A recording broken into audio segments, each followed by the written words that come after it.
Welcome to the video, my precious princesses, my wonderful knights, and fabulous beings. Today I will be reading a My Hero Academia one-shot fanfiction by A.V. Kiyoshi called Fate. If you would like to read this story yourself, I shall leave a link for the story in the description.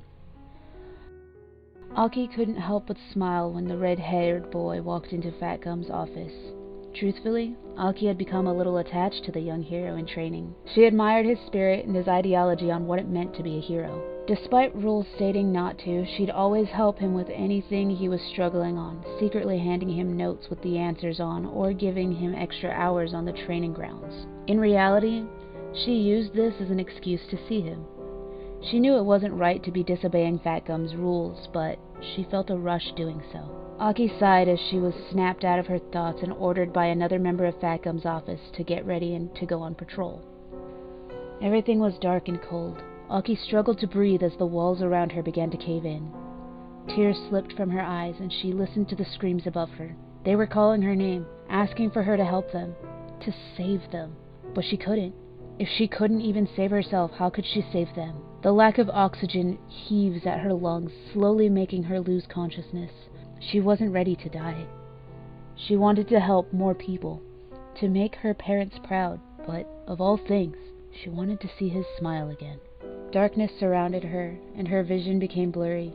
It became harder to breathe, and Aki could feel herself fading in and out of consciousness. All her attempts to free herself were in vain.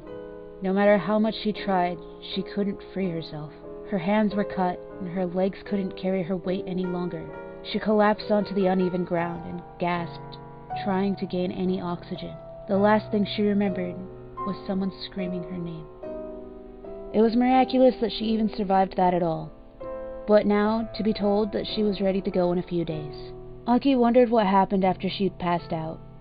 Who stopped the villain? How were they able to find her? What damage was caused? No one would give her any answers, and they made sure she couldn't access any news channels. I guess they wanted her to take a break. Their behavior was odd, but she accepted it nonetheless. Aki stared out the window overlooking the scenes below. There was a lot of people entering, so she assumed another villain attack happened. She continued to stare out until she heard her hospital door slide open, with a very familiar voice calling her name. She looked over only to be pulled into a bone-crushing hug. She wheezed and looked at the assailant, smiling once she saw the spiky red hair. "Geez, Kiri, could you loosen your grip?" She laughed a little, gently rubbing the young hero's back. But he refused and squeezed her. "Aki, you idiot!" the young boy sobbed. "What were you thinking trying to take on the villain all alone?" She rolled her eyes and poked his sides. "What else was I meant to do? What else was I meant to do? Kamui Woods was down and no one was available for miles." She softly stroked his hair, trying to calm him down. "Calm down. I'm fine. I can go back to work in a few days." The boy let go of her and pulled out some flowers from his bag, shoving them in her face. "You're so manly, Aki!" he shouted with tears still present. Aki rolled her eyes and placed the flowers on the windowsill. She opened up her arms and let the boy flop into them. "Thank you, Kiri. Those flowers are beautiful," she whispered softly into his ear, making the tips of them burn red. They stayed like this for a few moments, enjoying the silence and each other's touch. Aki sighed as she looked down, seeing that somehow Kirishima had fallen asleep. She shook her head and slowly laid back, bringing the covers over the two of them. Kirishima gripped onto her tighter in his sleep, making Aki blush slightly.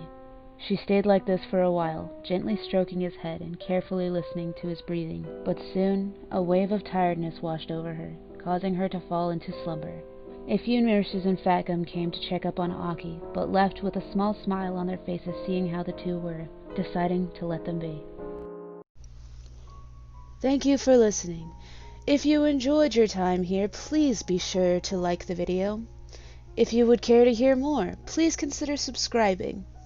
Farewell for now, my loves.